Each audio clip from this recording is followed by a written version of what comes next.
Welcome to the ABA and PT podcast, where I interview scientists and practitioners from the world of precision teaching and behaviour analysis and share their journeys of how they found their way to the science of behaviour, as well as their discoveries through the use of the standard celeration chart. I'm Mandy Mason, a scientist practitioner in Perth, Australia, impacted by my daughter with autism, who caused me to knock on enough doors to find my way to this extraordinary field. And I'm on a journey to share how precision teaching and the use of the standard celeration chart can change the world and make it a better place to live.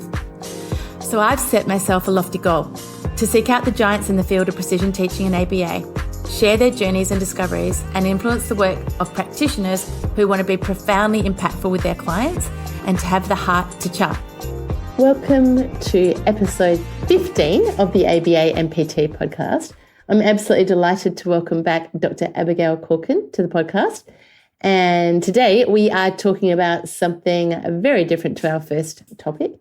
And today we're talking about a book that she first published in 1995. She relaunched it in 2013. It is called The Carolyne Letters, a story of birth, adoption and abortion.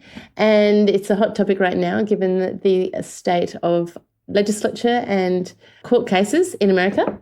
Abigail is both a precision teacher and an author.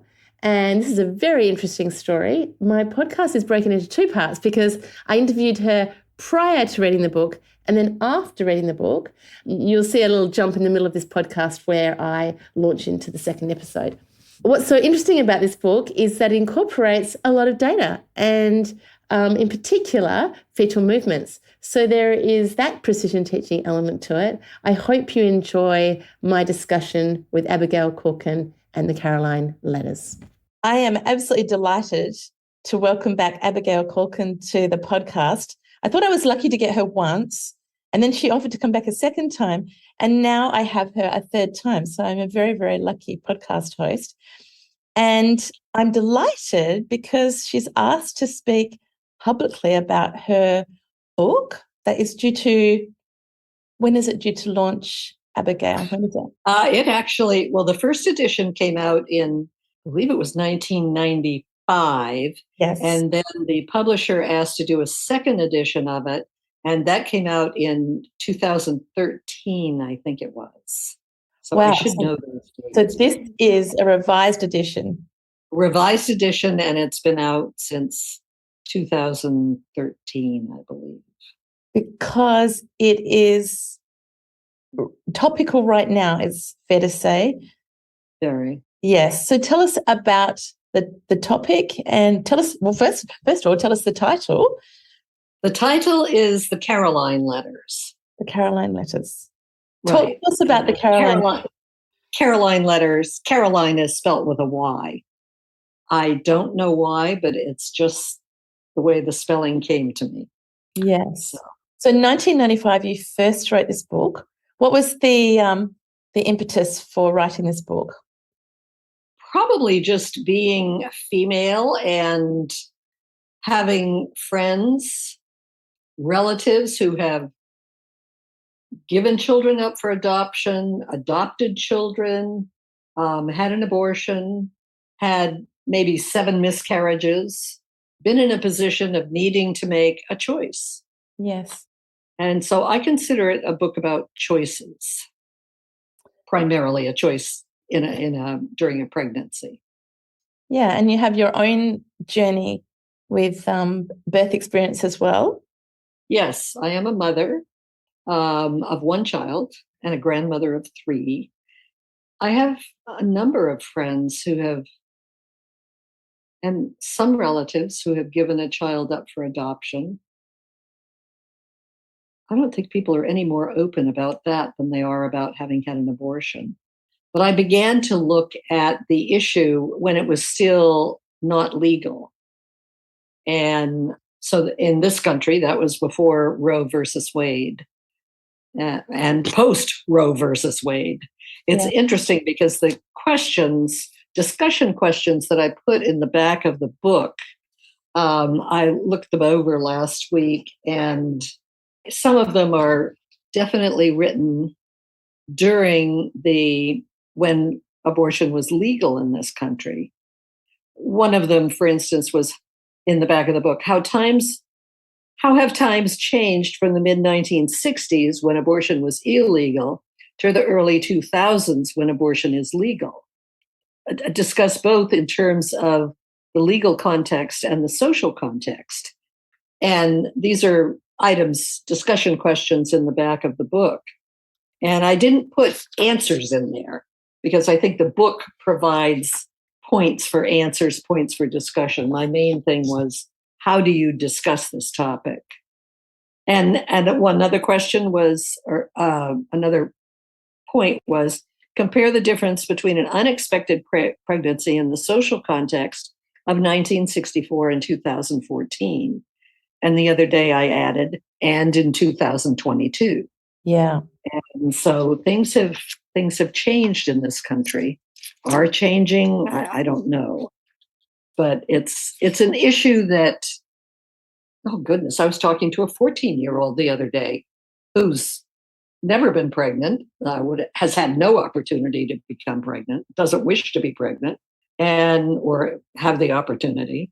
And she was saying, we were talking about being aware of current issues such as what's going on in Ukraine, what's going on in Russia, what's going on in South America, in China. And she said, I'm not interested in politics. I'm not that interested in the news. And I thought, oh, goodness gracious me, how do I educate this girl?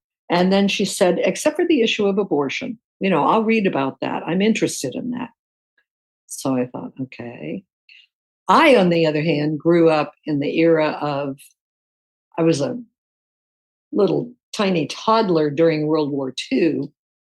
And some of my family lived in England at the time. Some of them went to war, some were killed, some came home. And so I have always been aware of the issues involved in the Korean War, the Vietnam War, Afghanistan, et cetera. And it really, but a lot of this took place when I was just a beginning teenager. And so it really surprised me to find someone who wasn't interested in politics. But as I start talking to kids, most children, most of them are not interested in what's going on politically all over the world. And I realized that my growing up was very different. For one, I lived in New York City. For another, during the McCarthy era, a number of my friends' parents were in the theater and they got blackballed. So all of a sudden they're completely out of work. And so for me to be interested in any topic that is of national and international interest is not a surprise. Yeah. But it is for, in my opinion, too many people. We don't pay attention to what's going on that can affect our lives. The climate, for instance. Yes. So tell us about Carolyne. Carolyne is 20 years old. She's at university and she's involved in a relationship and she becomes pregnant. At the age of 20 and being a university student, either or, at the age of 20 or being a university student, she doesn't wish to start a family at this point. She's not married. She's just dating this guy that she's madly in love with. And she gets pregnant, even though they have used the cautions presented that are options at the time. Primarily it was condoms then. And so then it becomes what to do.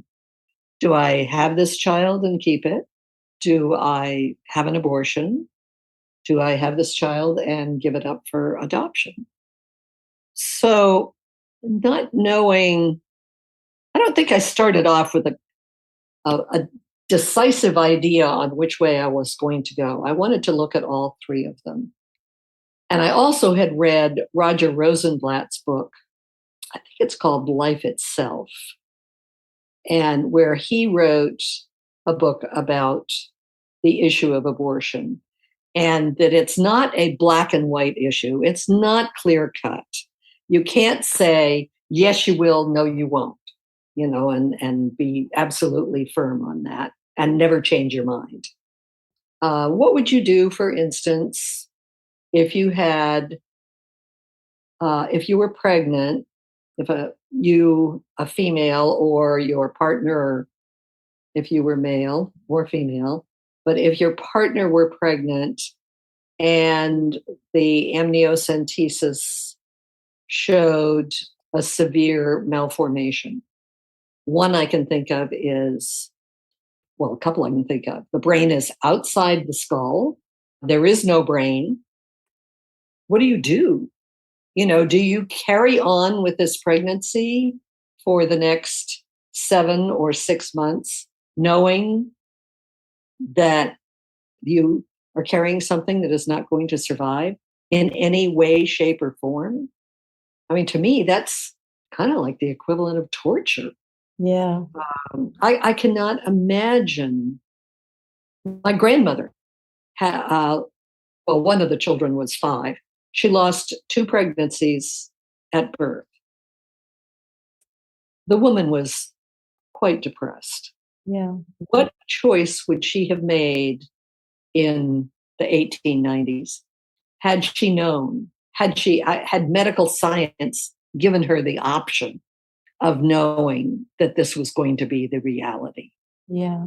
And as far as I can tell from family stories, the first child she had was not a normal child. Yeah. Would she have chosen that child?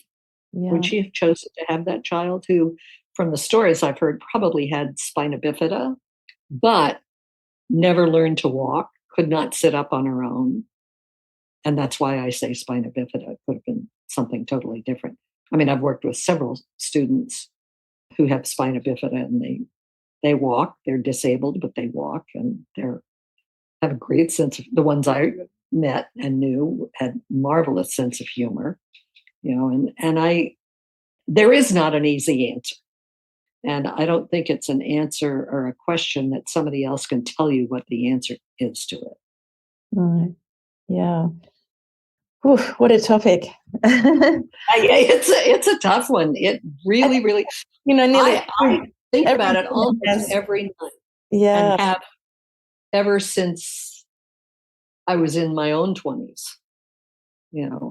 How do you make a choice like that? How do you think upbringing influences your views on birth and pregnancy? Well, it certainly was nothing that was ever talked about in my home. Right. I'm one of 4. My mother never had a miscarriage, that I know. I also know how deeply and sadly affected my grandmother was. The other grandmother had 6 children, and she never had a miscarriage. So, there's a real juxtaposition there of what goes on. I read today of a story where a 16-year-old girl, in the newspaper, I read it. A 16-year-old girl went to court to request permission to have an abortion because she lived with neither parents. She had no relationship with either parent. And her guardian was all right with her. She was supportive of what the girl wanted, which was to have an abortion. The judge said, she's 16, that she was too young to make such a decision and therefore had to continue with the pregnancy. And my thought was, if she's too young to make a decision like that, why is she not too young to have a child? And at the age of 16, without having finished high school, with no job, with poor opportunity for employment, how is she qualified to be a mother? If she's not qualified to make her own decision, how is she qualified to raise a child? Yeah. Yeah, I mean, you can imagine as a parent of a child that has severe autism, who, has great difficulty caring for herself. She's just turned 18. It is very difficult to, get legal rights to influence whether she can have a baby or not. So it's another issue. I don't believe she would have the capacity to care for another life. But legally, that is a very, very sensitive issue also.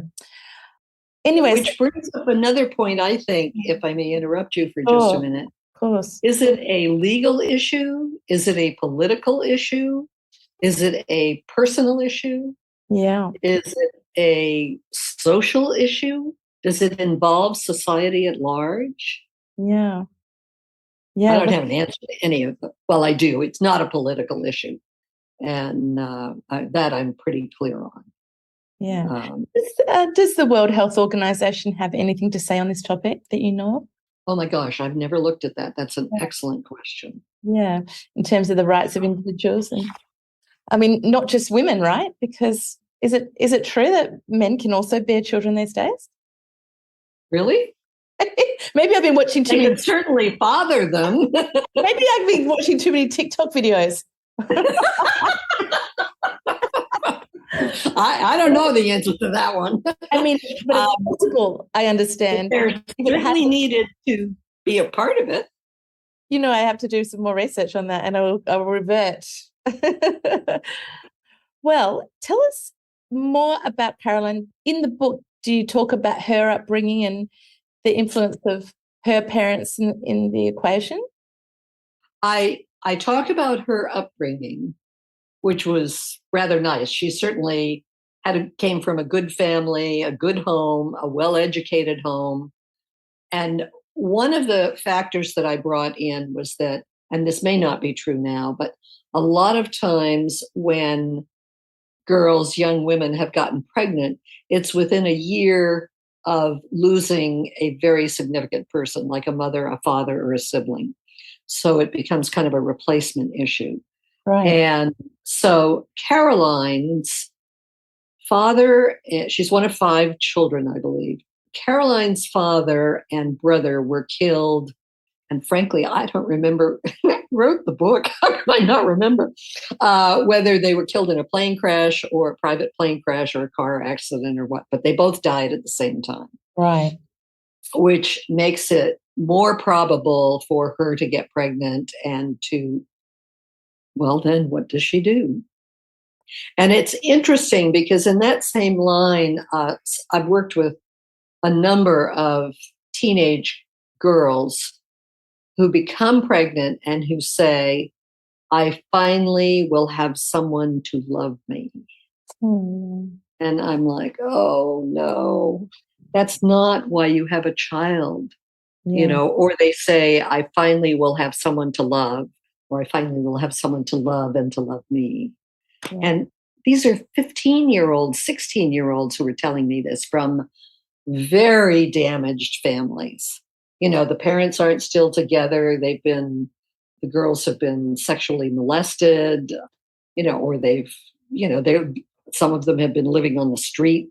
And so they're not in a good position to love another person, to have an infant, to have an infant love them. They don't know how to deal with the frustration of a crying infant that you're comforting and they still keep crying. Yeah. You know, it's like it requires an incredible amount of patience. Yes. To be up at 12:30 at night when you have to go to work the next day and you have this child who is in great discomfort, you don't know why, and you're walking the floor comforting this child. Or in many instances, I know of couples who have to put the child in the car and drive around the neighborhood for 2 hours. Oh yeah. Till the child, I didn't have one like that, but the child finally falls asleep.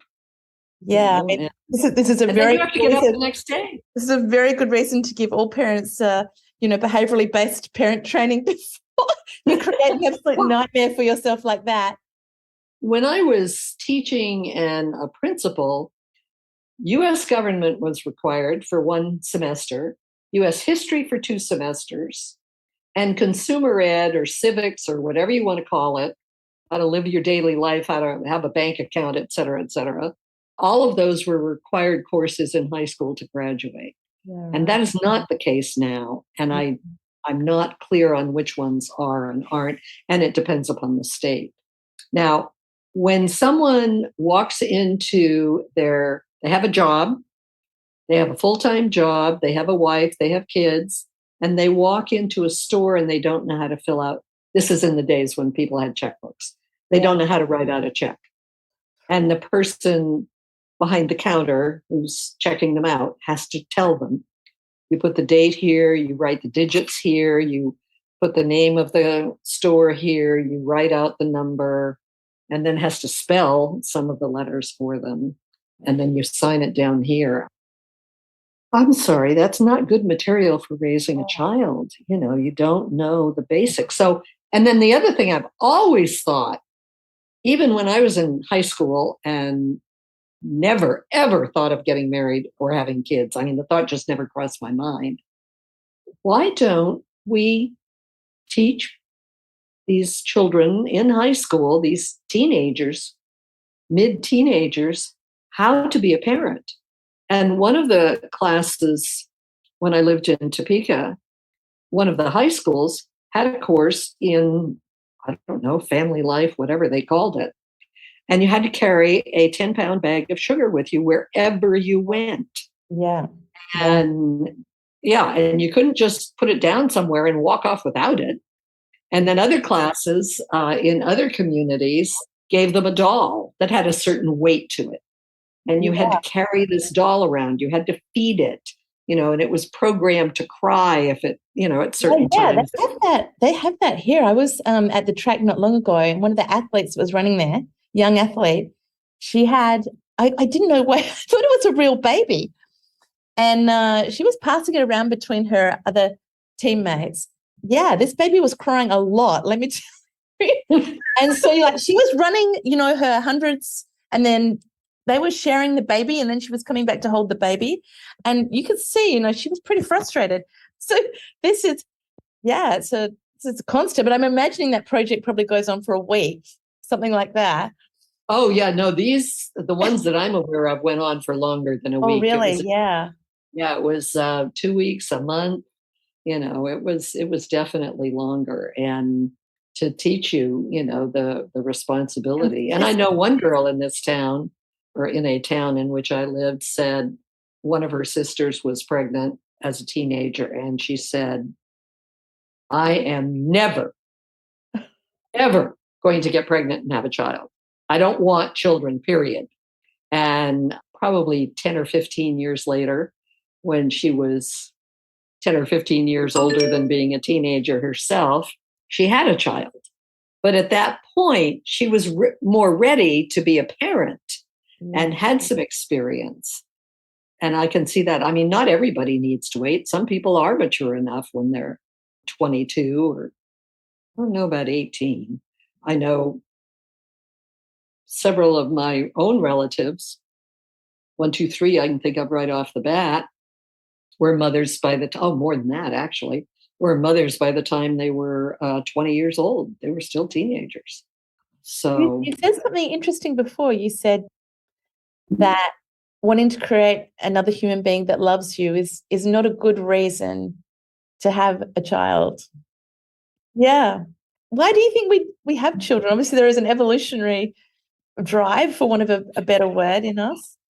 I would think there probably is. Given that we're talking to the queen of drive and urges and those things. I think it has to do with, well, actually, I've had several different responses from people. One of my sisters-in-law said, she was probably 40, still young enough to have a child. And she said, well, I thought about it for a week. And I decided that wasn't, I wanted to do that for a week. And then when I was in my mid-30s, and then I decided that wasn't what I wanted to do. And I thought, well, all right. I mean, she was a marvelous aunt to all of her nieces and nephews, but she just realized, and she literally thought about it for a week and decided, well, that's not me. Well, and I remember my sister, I have an older sister, she's 7 years older, and my daughter with autism, she was a very difficult baby. I mean, I thought my first daughter, my first beautiful daughter, was challenging, but then along came Juliet, and she came to stay with us when Juliet was quite young. And she's like, right, I'm going home to have my tubes tied because if that is in my genetics, I can't live with that. I can't live like that, Wow. I wouldn't change anything, no matter how hard it is. I have Juliet and she's a big part of my life and I would never change anything. But that was her experience. If that's what's coming my way, so there you go. Does she have no children? She has no children, Wow. 2 nieces, but that was a big part of her decision making. Right. So yeah, there you go. It's everybody's experience, isn't it? But it is. I can remember one married couple I knew. They definitely did not want children. They got a divorce, they remarried, and they each had a child. Each had a child then, yeah. Yeah, right. So it's like, well, does that mean they were with the wrong person? I don't think I can say that. It's just, they changed their minds. And I have no problem if someone has a vasectomy. Well, and a lot of people in the States have recently a lot of men have chosen to have vasectomies, and women have chosen to have their tubes tied because they don't want children at all. And no, they're not always reversible, or if they are, they're not easily reversible in all situations. So it requires, in my opinion, a lot of thinking, a lot of talking.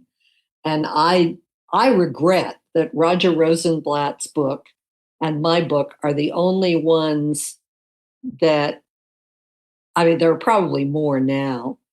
In 2013, I think his and mine were the only ones that were on the market. And I don't think either one of them, you would not classify either one of them as being a bestseller, because I don't know why. I don't know whether it's an issue that people don't want to look at.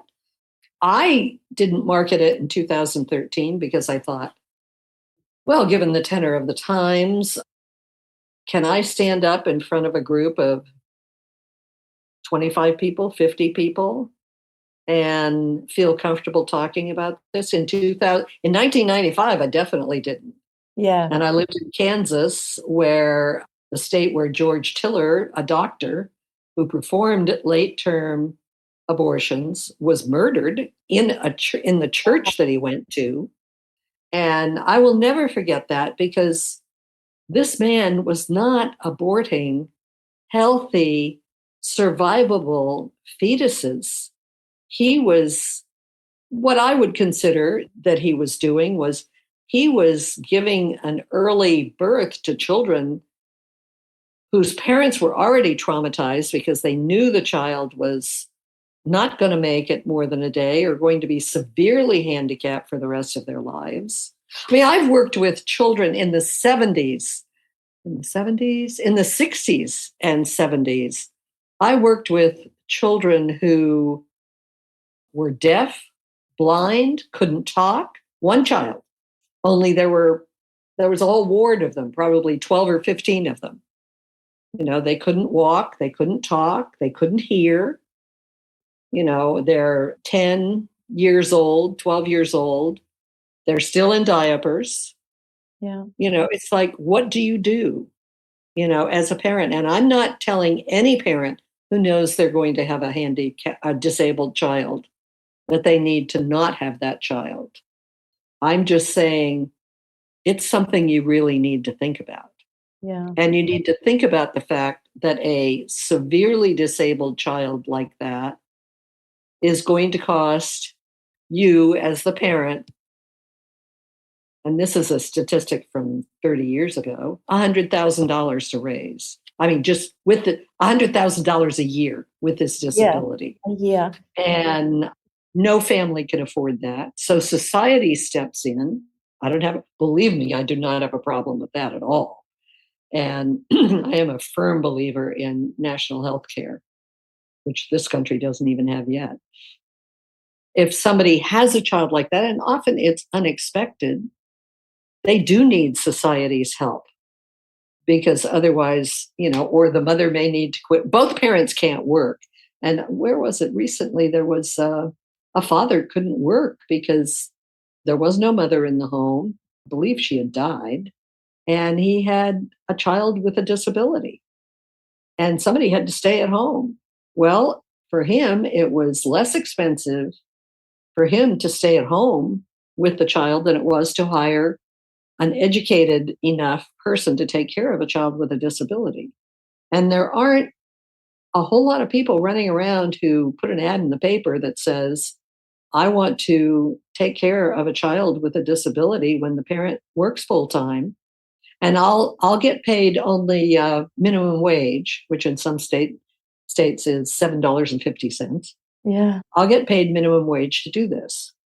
There aren't people lining up to do this. Yeah. And I know there's now a baby in a box program or something like that, where you can go to a place if you don't want a child. And with abortion becoming illegal in this country, you open the drawer, you put the baby in there, you close the door, and you walk away.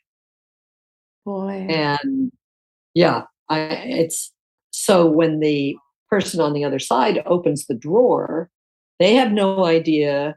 Well, it's not going to take long before they can tell if the child's mother was on drugs, because the child will show symptoms of severe drug abuse by the parent or the mother, and possibly the father, if it happened at conception.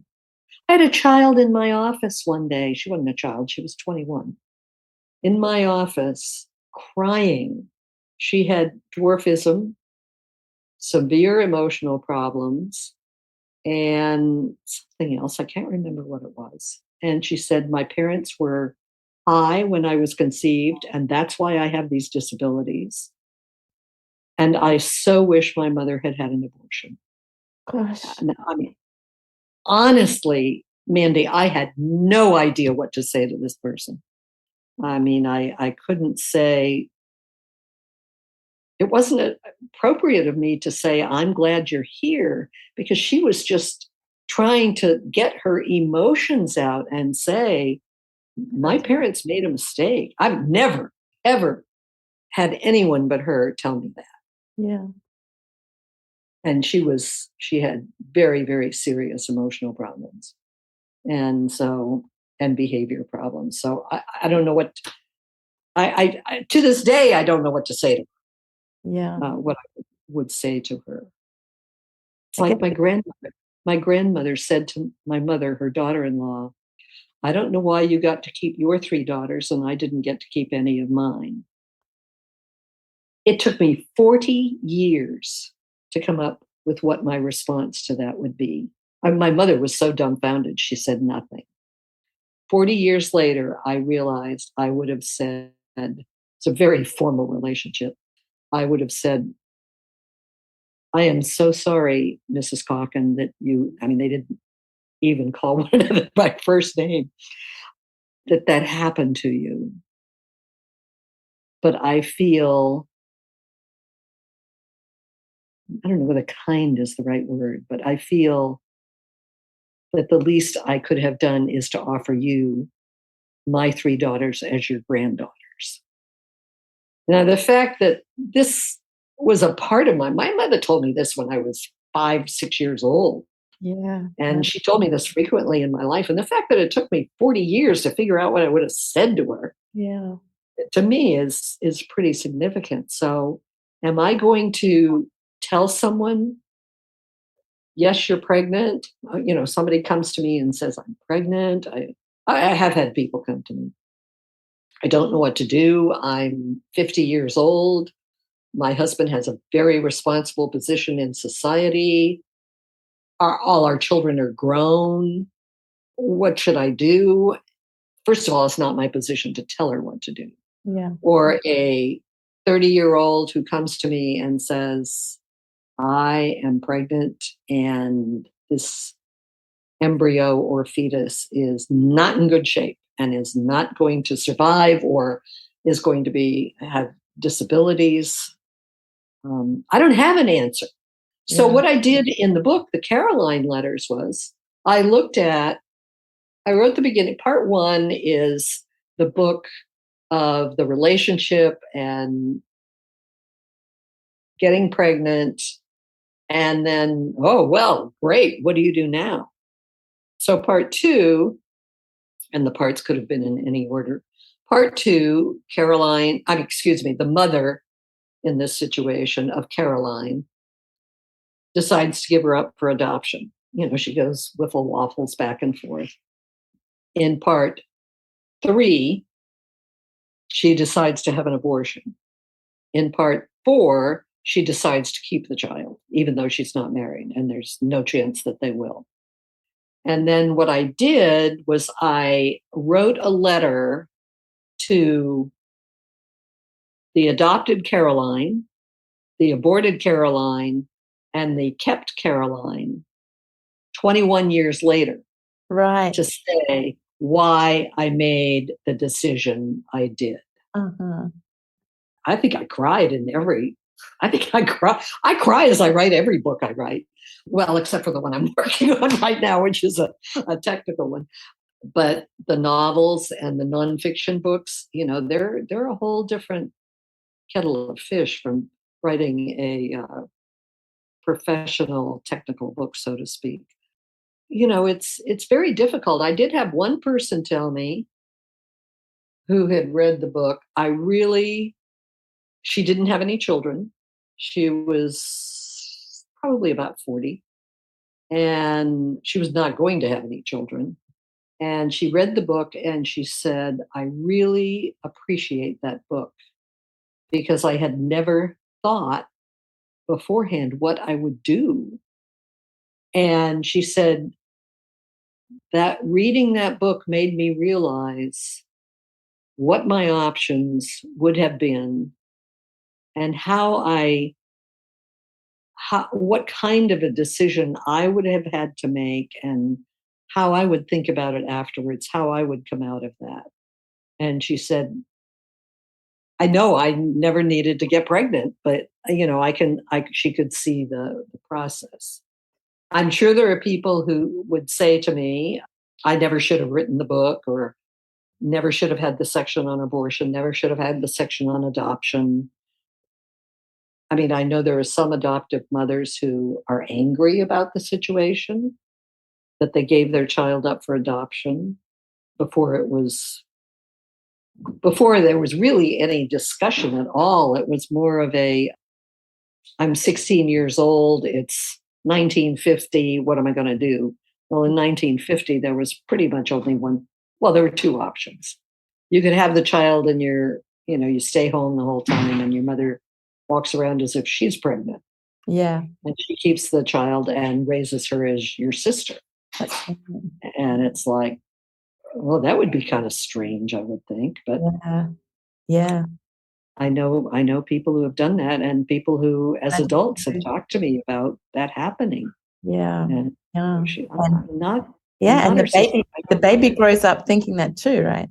Right, absolutely. The baby is reared to think that Agnes is her 15-year older sister, and not her mother. Yeah. And meanwhile, Agnes is expected to go on with the rest of her life as if, she has this baby sister. And I don't know how often that happens, but I do know I have had a couple of people tell me that happened to them. Yeah. And then the other scenario is that you're sent away. My mum is adopted, and her mother got pregnant to an American soldier, actually, in Australia. He was here just in port. So, she was sent up into the hills here to have the baby. And then, so my mother was adopted. But, now and she ended up meeting her actual mother, who went to live in America. But, that was the other option, right, that you were sent away to have the baby as if it hadn't happened. Yeah, right. Yeah. And one of the things I did was I checked every book out of the library on adoption. And, some people saying how they weren't like anybody in their family, but then when they met or read about or heard about their biological parent, that's who they are like. And then others who say, I have nothing in common with my biological family. And one of my nieces has said, I got all these physical problems. What was my biological family like? I think she's found one parent. The other one had died. I'm not sure whether she has an answer to that question or not. But, it may be that she was a fluke in that way. I have no idea. But the other thing I've learned is the question. I've yet to meet someone who was adopted, and I know they are out there, but I've yet to meet someone who was adopted who said, it doesn't matter to me what they were like. I am who I am, and these are my parents. But most of them that I have talked to, which is pretty subjective probably, but I'd say the 25, 30, 50 that I've talked to, wonder, what is that family like? What was the relationship? And I met another one who had prom picture of her parents and said, they were babies. They were just children. Yeah. But look, aren't they adorable? Isn't he handsome? Isn't she beautiful? But still, and it was adopted by a lovely family and still has questions.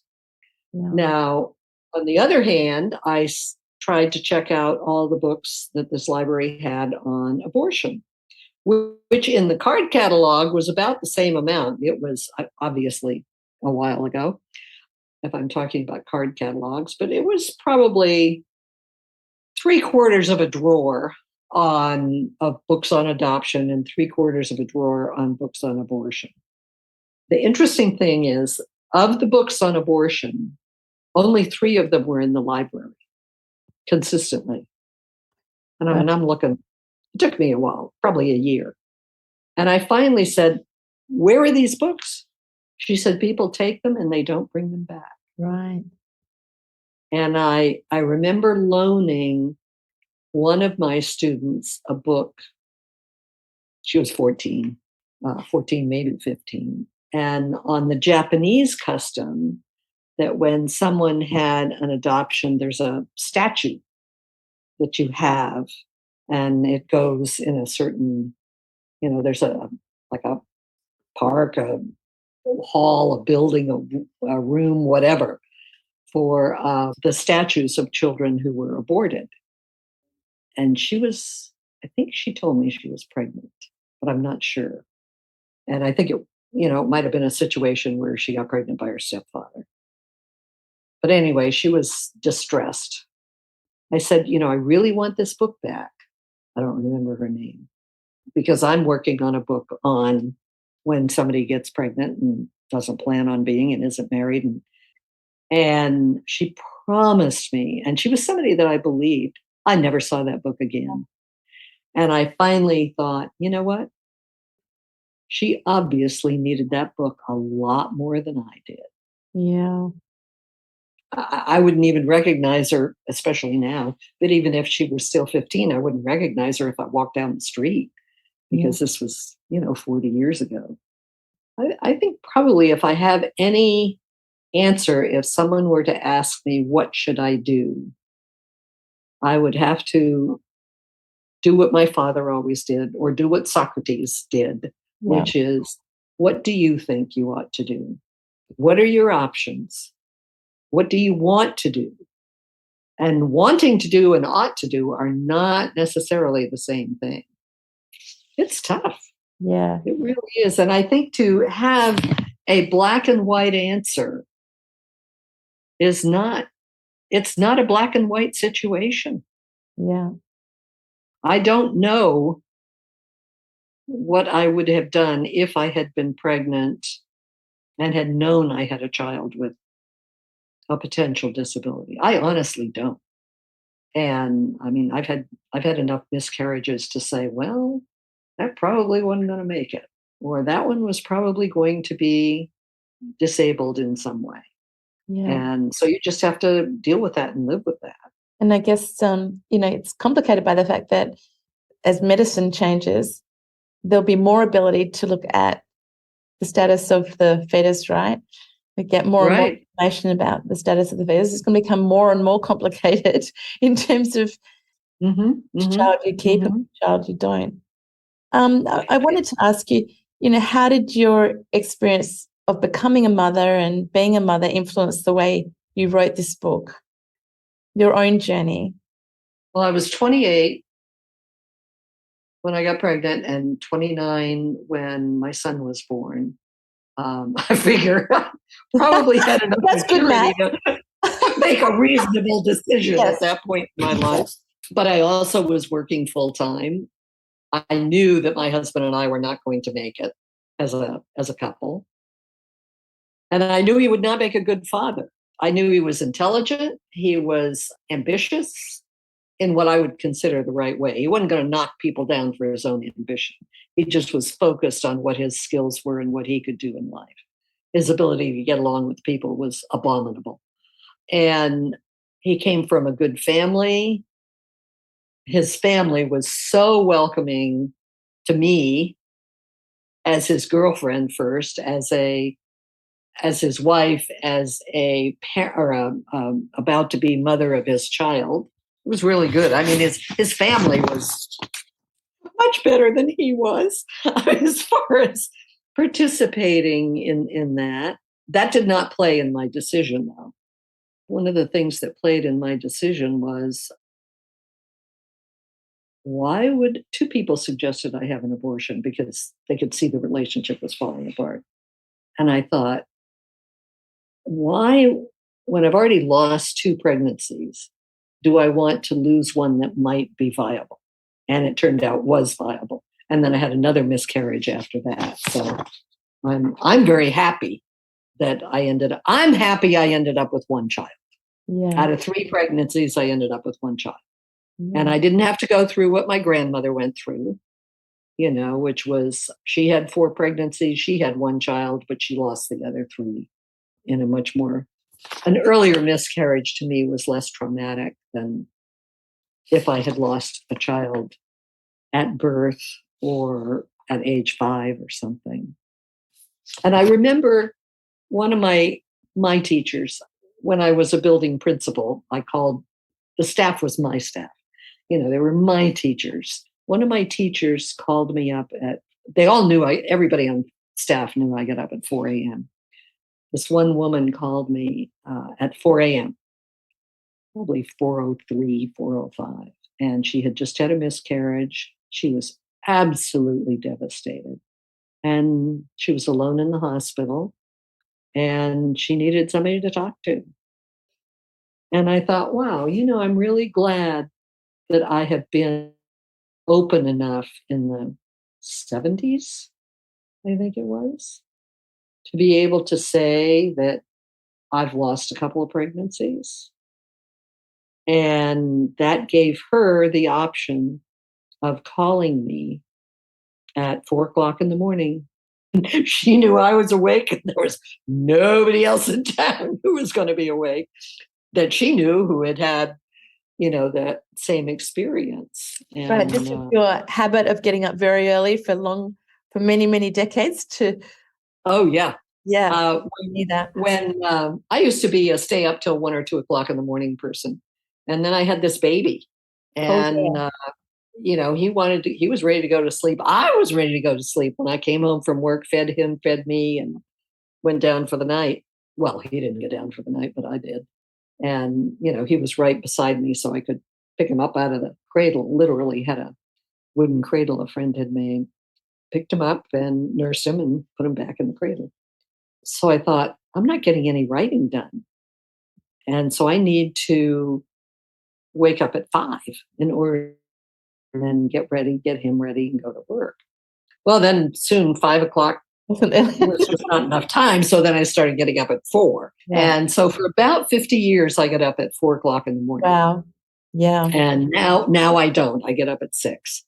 And which seems very late to me, but much more reasonable. It's interesting to me to have lived in the times of illegal abortion, legal abortion, and now we're moving into illegal abortion. And frankly, I don't think that's going to work, because I think since the late 70s, was it the late 70s? I can't remember. Sometime in the 70s, women's rights became a much more predominant aspect of at least US society. I don't know about Australia, Canada. Well, and the UK society too. I think there are too many people who aren't willing to go backwards. Yeah. and go back to what it was like in the 1940s or 1910 or the 1500s. World War II didn't give women the right to work.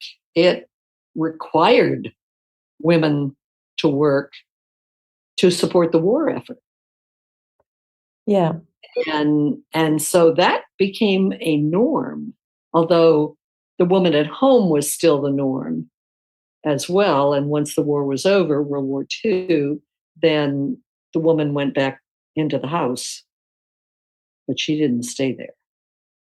Yeah. And it kind of exploded in the 70s when then women began to demand more the right to work. And I can't remember what year it was in Australia when women had to resign from their jobs when they got pregnant, or at least, 1970.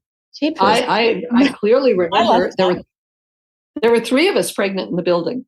The other two resigned, and we were teachers. They were going to stay home and take care of the baby.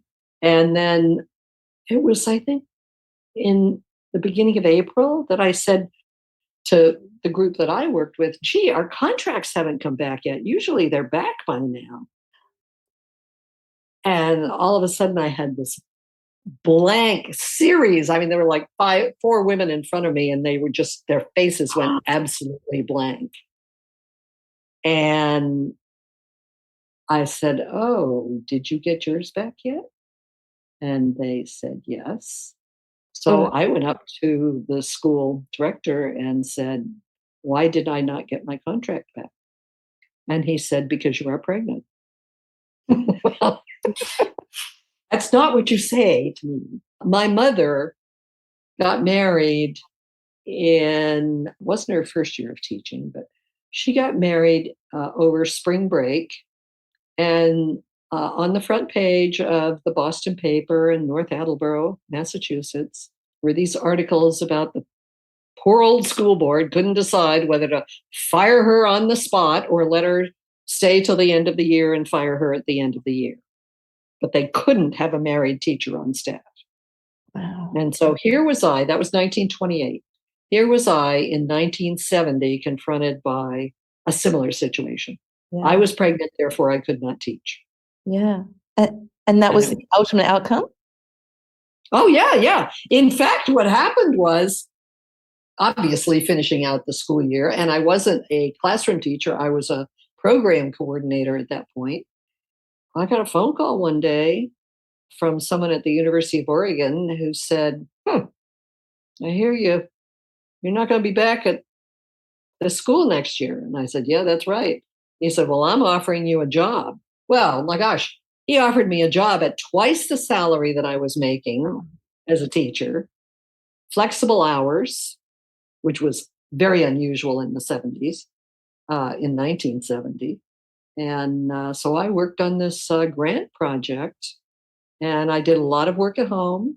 I would go back. I'd stay up until 2 o'clock in the morning, 4 o'clock in the morning working, take my infant to the babysitter, and stay home and work more, or keep him at home and go into work sometimes at 2 o'clock in the afternoon. The important thing was get the work done.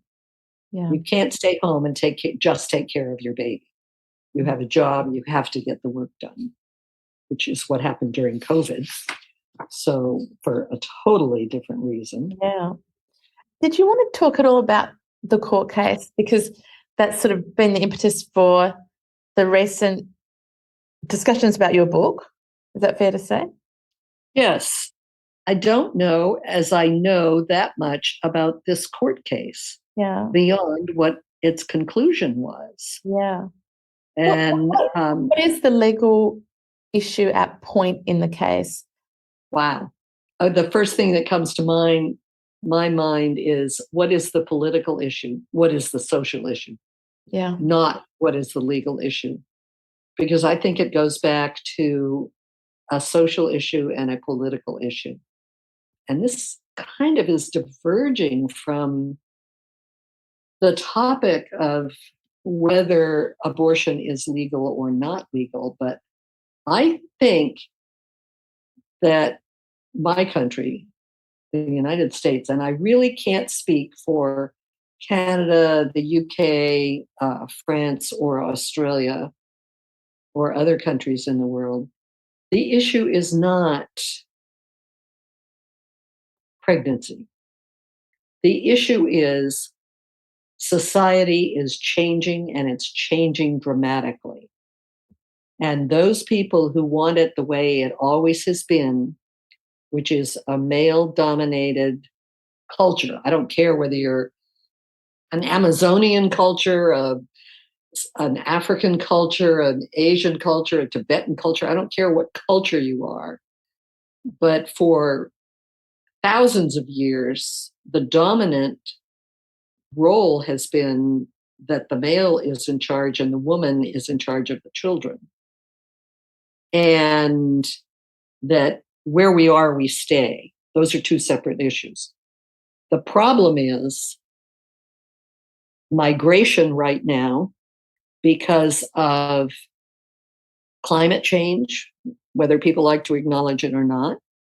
It is happening, and it is happening far more rapidly than what we thought. And so people are moving.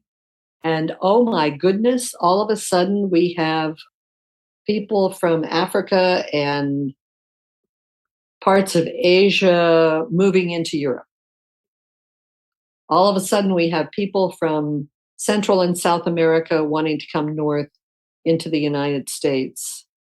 And all of a sudden we have, and we have had this for a while, we have interracial marriage. You know, what are we going to do with this? Well, the thing we do with this is we drop the iron block on the ground, and we say you can't cross it, and this is the way it's going to be, and this is the way it's always been. Well, it hasn't always been that way. It's been that way for the last 50 years or 100 years or something like that, and you want to go back to the way it is.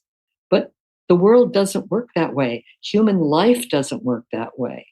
And we have massive change that we are undergoing. And as someone that I was just talking to the other day, who is an Alaska Native and part Irish and something else, we'll say she's, what else could it be? Oh, we'll say she's, I'll say part Black, because that's a possibility, but that's not what this person is. So if we're going to make it that there's no option for what to do during a pregnancy, that there, as is suggested now, there is no option for interracial marriage anymore, that's also on the table. This woman said, so what do I do? She said, I'm three races. Only in my book, we're only one race. It is the human race. It is not a black is not a race. Asian is not a race. American Indian, South American Indian, those are not races. The race is human beings. And we need to accept that. And I know it's hard. And I had one very good friend say, I know it's coming, and I don't like it. I don't like the fact that soon I, as a white male, will be a minority in this country. And I hope I die before that happens. And well, as it turned out, he did. But it's like, you know, there are, and I miss him. And that truly was one of my first thoughts. Well, friend, you know, you got your wish. I'd rather you still be here, but you got your wish. And your family would rather you still be here. I don't know whether he ever told them that wish or not, but our culture, our whole worldwide culture is changing. Yeah. And I think abortion and racial identity is just one way of saying, I don't want it to change. I don't want it to change. Well, I'm sorry, it's changing. Yeah. The other thing I think about choice is that choice is there, and you can choose to have a child, keep the child, give the child up for adoption, have an abortion. If abortion is illegal, there is no choice. Yeah. There's only one option, and you have to go with that option. And to me, that's not what a democracy or a republic is about. It's not about you have to follow this way. I think we saw well how the Hitler regime worked, the Mussolini regime, the Soviet Union. They collapse. You want one thing that most of the people don't want, whether they be quiet or whether they be verbal, and it will collapse. And with much trauma caused to many people. So I think I might have gotten a little bit off of the option of choice, but if abortion is illegal, there is no option of choice. Yeah. You are demanded to live that pregnancy out. The people I feel desperately sorry for are those who know they are carrying a child with a disability that they don't want in their lives. And I feel sorry for the families that have 5 children and cannot afford another one, or have 2 children and cannot afford another one. You know, my heart goes out to these people. You know, it's a tough situation, and I think individuals need to be able to make that choice for themselves. If they have 4 children and want another one, fine. I have a very good friend who has 9. You know, and he and his wife can afford 9 children. They're not wealthy, but they can afford 9 children. You know, his siblings think he's crazy, but I don't think he's crazy. I don't feel it's the most responsible thing to do when we are becoming overpopulated, but that's not my choice. Their lifestyle is not my choice, but they are both still good friends of mine. Yeah. Well, there's many things I wish I had done before recording this podcast. I wish I had read a few more things and been in touch with the court case a little bit more. But I have 1,000 questions to ask you. But what I am going to say, though, just you kept some data during your birth, didn't you? During your pregnancy, I should say. During my pregnancy, yes, I did. Yeah. I have. Can I ask you what data you kept? Oh, yes. I kept. Oh, it was really great. I was so excited to be pregnant that I started counting what I thought were fetal kicks or fetal movement. Yeah. Turns out they weren't all kicks. Some of them were movement. And I started too soon. And so I was counting stomach squabbles, you know, arguments my stomach was having with itself. Right. Or my or whatever. And so, and then all of a sudden, nothing happened for a week.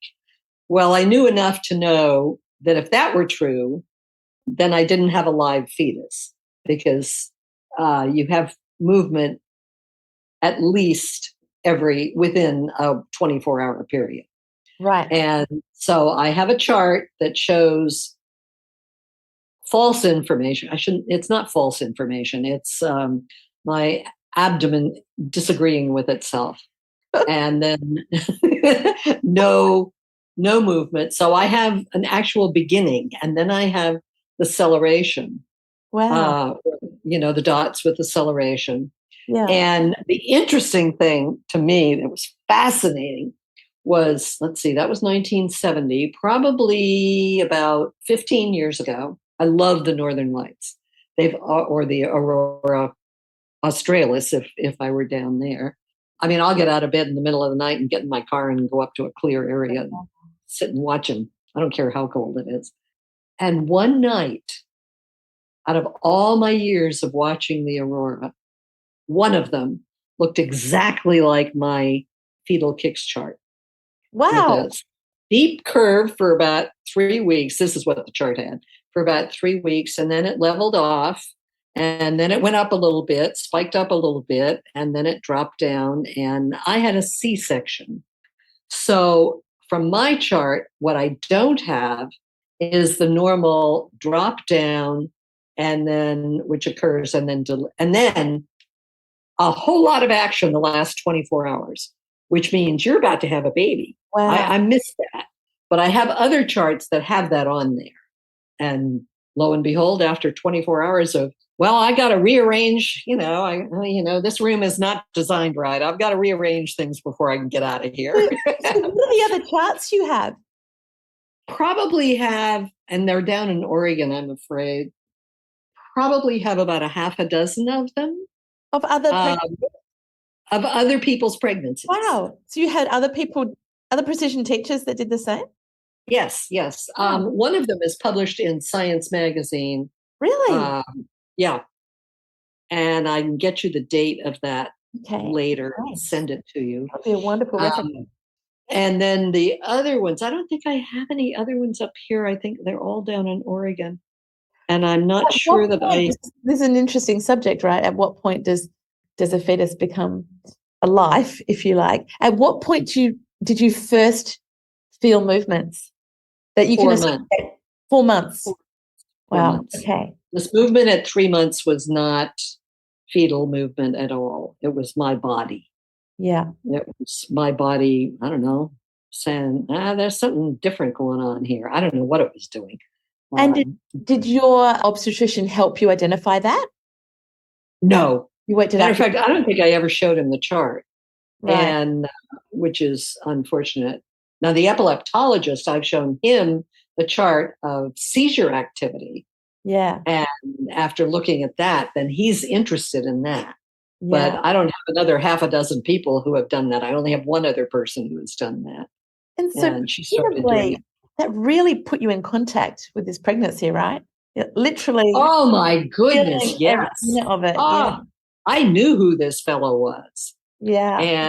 And I could look at other people's charts and see that they had much more active fetuses than I had. Right. Or they had less active fetuses. And at the same time, or very close to it, one of my sisters-in-law was pregnant, and sister-in-law being my now ex-husband's sister. So there was a biological relationship between the two fetuses. And I can't remember right offhand what hers looked like. I don't think we were pregnant at exactly the same time. But one of the things that was interesting was some of the women who counted were not able to count all day. They were not able to count.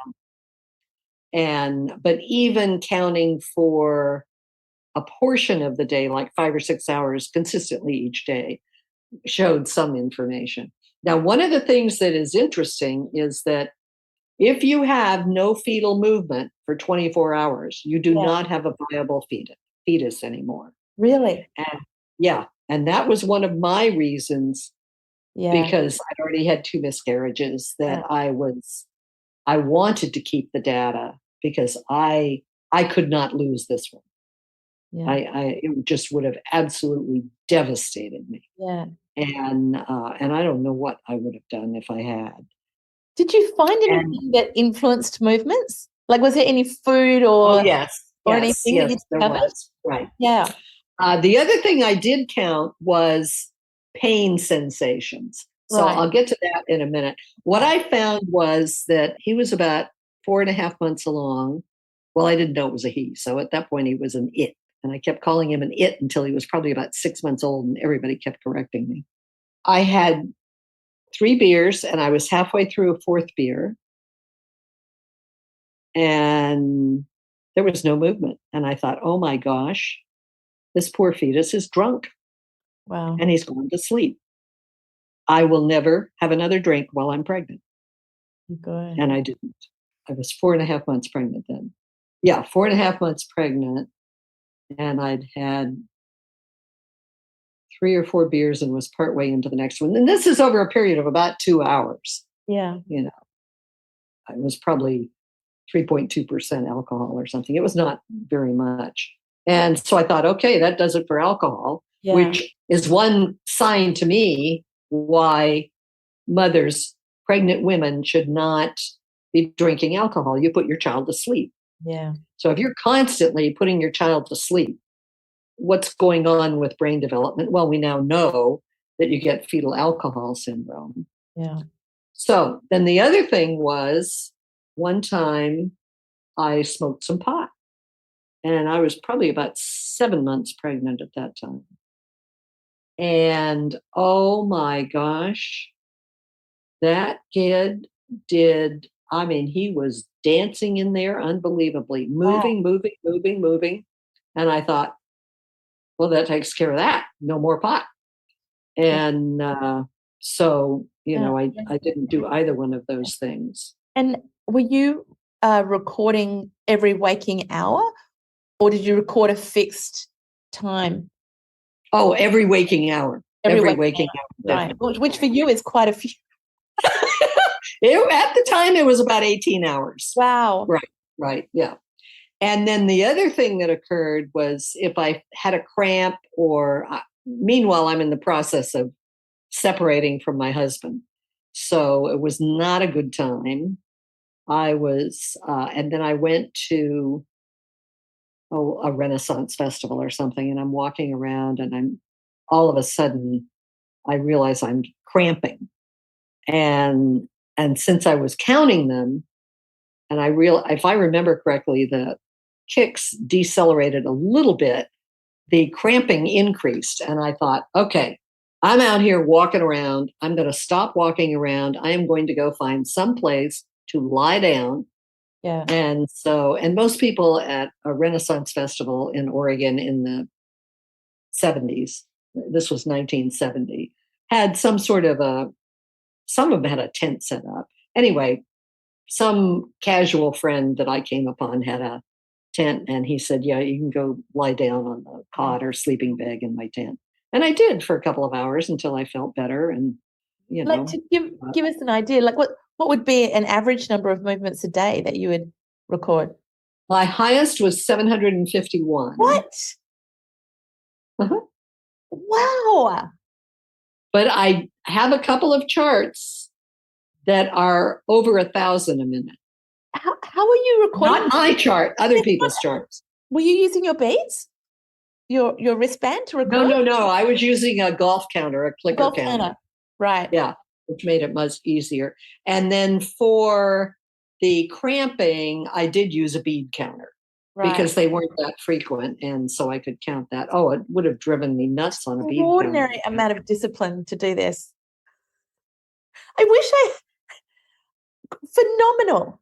It always blows me away. I always set out to take data, and like 3 hours in, I'm like, that's it. This is my endurance factor. That often happens the first day, or the first day I'm really attentive to it, and the second day I'm not.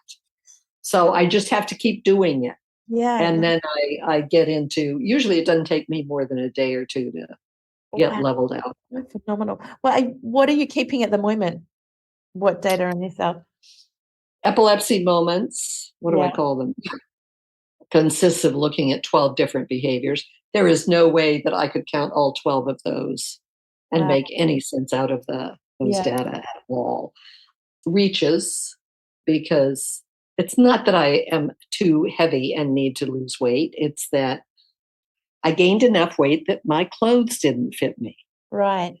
And I have a habit of buying really nice clothes. Yeah. And I am not about to go out and spend that kind of money buying a whole new wardrobe. Right. So the option was to lose weight. Having epilepsy actually made that a little bit easier because the best diet for me is the keto diet, which is also used for people losing weight. Yeah. That's not why I do it. But so far I've lost 13 pounds, I think. And I want to go for another 6. Nice. Wow. So reaches each time you reach for food? Each time I put something in my mouth. Each time you put something in your mouth. Wow. And then the other thing I'm counting is, which I have not done while we're talking, mainly because we're talking about things that I've already written about, 2 other behaviors. One is creative writing ideas where I go, oh, aha, oh, gotta write that down right now. And then the other one is just thinks about writing. How am I going to phrase this? How am I going to say that? And right now I'm not counting words written or words edited because I'm editing other people's things. Right. And I decided to be kind to myself and not do that. But as soon as probably in November, I'll probably start again words written and words edited. once I get enough words written to start seriously editing. So I think that's it. Now that I have one of those Fitbits, whatever type a person has, Yeah. I don't have to count Yeah, miles walked. I can just, it'll tell me how many steps I've had. And I'm not worried these days if it's not that many, because I got to get this book to the publisher.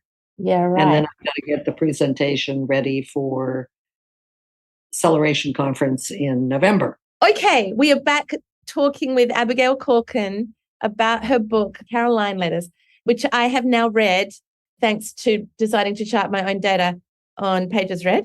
I read it very quickly as a result. There you go. There's my hot tip for the use of the chart if you want to accelerate your pages read.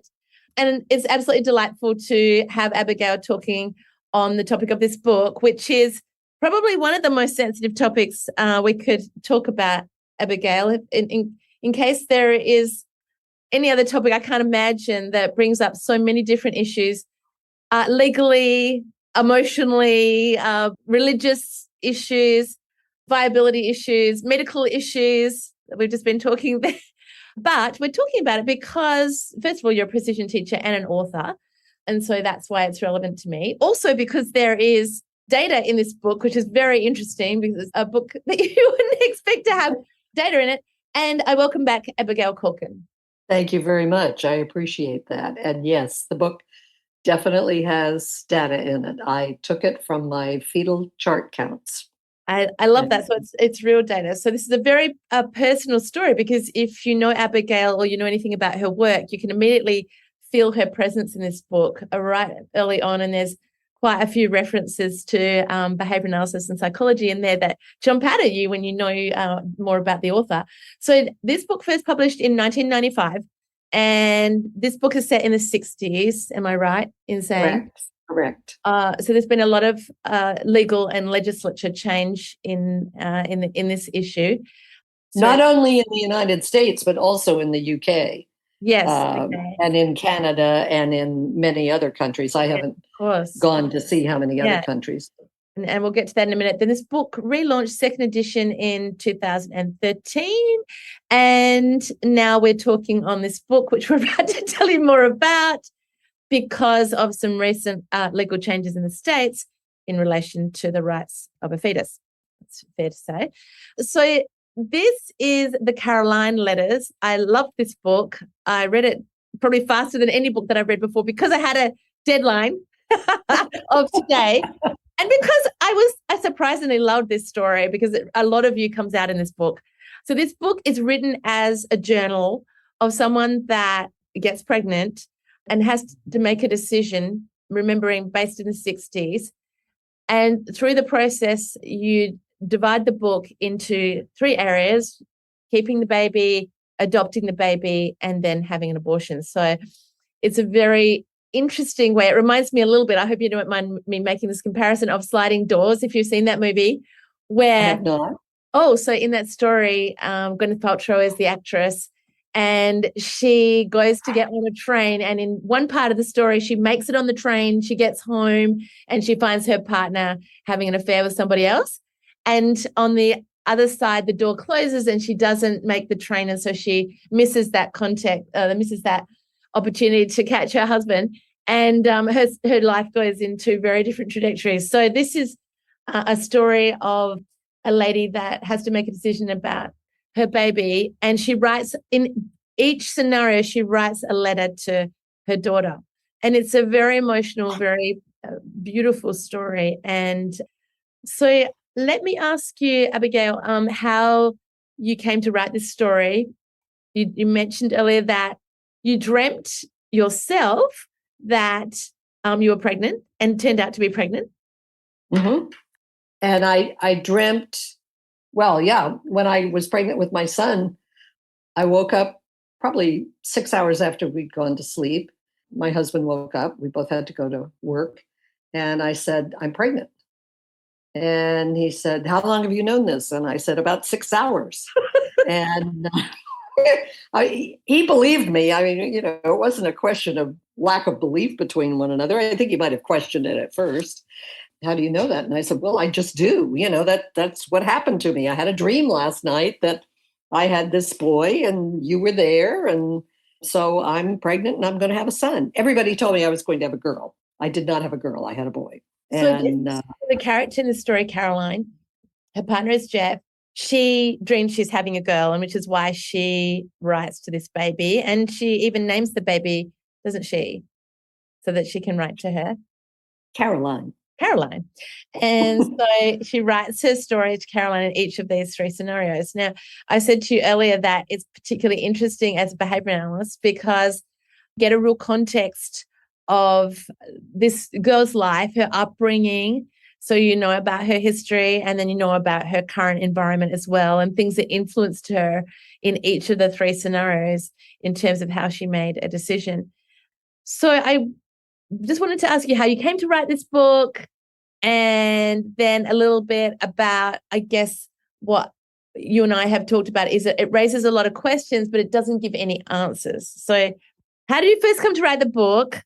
And then let's talk about, to take, I guess, a little bit of emotion about it, is that you are not providing any answers in relation to the rights of women to keep or not to keep babies, but really just asking a lot of questions. And at the end of the book, there are a lot of questions raised, aren't there, for people to think about? Right, there are. Right, so that was two stories, two questions in one. So how you came to write the book, and then we'll talk about, I guess, why you wrote the book. Okay, how I came to write the book was, I'm growing up in an era when abortion was illegal, and when adoption was you left wherever you lived and you went somewhere else. Yeah. And never told anybody. And then you came back as if you'd been on holiday for 6 months or something in some exotic foreign country, or some nobody would ever say, I don't know what you even call them, home for unwed mothers, a town 200 miles away in an era when people didn't travel that much. So you just said, oh, I went to boarding school, or, oh, I decided to go to a different university or drop out of university for a while. You came up with some excuse. So, and I watched this happen to people. I watched them disappear, young women disappear. I watched them come back. It's like, oh, I went to a different boarding school, or my parents sent me here or there. And it was not kindly treatment for the most part, as far as I could tell, that the girls received. It wasn't that it was cruel. It was just you were made to feel ashamed that you were pregnant and not married and a teenager, or, whatever the situation might have been. And then in the States in 1973, Roe v. Wade came along, and we sort of knew it was coming ahead of time. I remember people saying to me, well, you and Ed aren't married, so maybe you should have an abortion. Or no, not maybe, you should have an abortion. And I said, that's not what I want to do. And that's not what I'm going to do. And I never expected Ed to ask me to marry him. And he did, and I did. And we were married for slightly under a year because, we loved one another. I mean, we loved one another until he died. But can I live with that man? No. Could he live with anybody? No. And I'm very happily married to somebody for the last 50 some years. So, it was not that kind of an issue for me. I did not expect that I would ever meet this man when I was 7 months pregnant. And I did. And, the rest of that is history. It just, I felt very passionate about it. And then I started watching young women my age and younger and older having children without being married. And then I started working with people who worked with women who were having babies who weren't married. And they were doing it by choice. And this was during when abortion became legal. And they could choose whether they wanted to have a child or whether they didn't want to have a child. And, a lot of it depends upon circumstances. A lot of these women had been abused as young people. And that's difficult, to be abused and to be a young mother, because you don't have your feet on the ground at the age of 16 or 18 when you've been abused, whether it's sexually abused by a stepfather or a biological parent or a mother. It's all kinds of different strange things go on. And I just felt that it should, and I think I always have in a way, it should be either you could say the person or the people. The man and the woman involved are the two who need to make the decision. If he fails to make a decision, then it's up to her to make the decision. But it's really nice for her to be able to walk up to somebody and say, I'm pregnant and I don't know what to do. And if abortion is illegal, that's almost not an option. Yeah. How are you going to say, I'm pregnant and I'm thinking of doing something illegal? What do you think? Will you help me with this? Yeah. Because, goodness gracious, they're talking about throwing doctors in jail for 10 years or something like this. It's ludicrous. So what this book does is raise a lot of questions, I guess, in the context of some recent change in law in the States. We look at the timetable, though. Roe v. Wade was 1973, I think, founded on, I don't want to comment on the legal side of things because I read Wikipedia and a few commentaries on this issue. It's an extremely complicated legal issue, but I understand was at issue there was the right to privacy, which is, in terms of people's right to have an abortion. There was then a following case in 1982, but it's the most recent case of Hobbs versus, goodness, I meant to clarify the name of the case, but Hobbs is the name of the recent determination in 2022 that has basically decided that abortion is illegal and that the rights do not exist in the Constitution to protect people's privacy, etc., and that there was an error in law in those earlier cases. So this book is right in the midst of this hot topic, but what's so awesome about it is it's a very personal account of somebody that was set in the 60s, though, of her situation in 3 different contexts of how she came to make a decision. And each one is a very emotional and a lot of you built in there because in each of the cases, I don't want to give away too much about the book because it's such an interesting book to read, but her partner had a big influence on her decision, her mother, the fact that she was studying and in the midst of a degree, her friends and how they supported her through this decision. So it raises those questions that someone goes through when they have a baby and they didn't mean to get pregnant. And it really helps you look at someone's personal account of it. What would you like to say about, I guess, those questions that you raised? Because they're at the end of the second edition of the book, correct? Yes. To help, I guess, people in that scenario of questions they have to ask, although that, at least in America, the right for a mother to terminate a pregnancy has been taken away. But at the time of writing the second edition, it was still the right of people to have an abortion. So yes, it was. But I think it's relevant for people that, I guess, at some point this case may be overturned. Right, could be. In fact, if I sit back and look at it, and historically, from 2,000 years ago to now, as according to the Jewish religion and tradition, a fetus is not alive until it is born. Yeah. Which changes. So what we're doing is we're operating on a Christian ethic. Yeah. So whether you're Christian in this country or not, you are going to be judged and you're going to have your behavior determined by a Christian ethic, even if you're not Christian.